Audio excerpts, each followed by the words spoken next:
But the idea of American freedom has never been about doing whatever you want. It's never been about catering to your own desires without any regard at all for your fellow man. It's never been about the me, but rather the we, the people.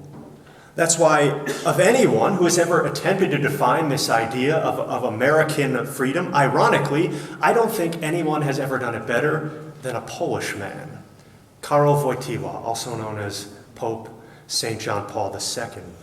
During his visit to the United States in 1995, the Pope issued a homily during Holy Mass at a packed Camden Yards ballpark in Baltimore, Maryland.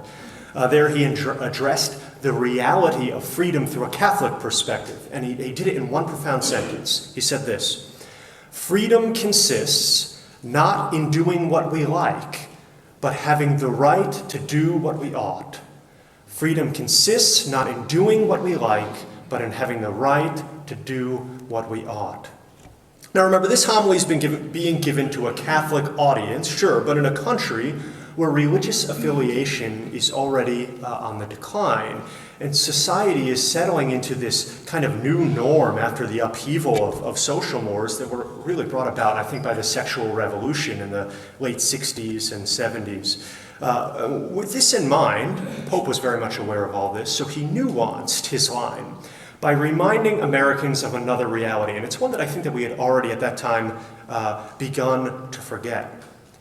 He said, there can be no freedom without truth.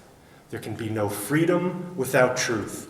Without a communal sense of truth, there can be no communal understanding of what action we ought to have the right to do. If we don't know who we are and why we exist as a nation, we can have no true sense of duty.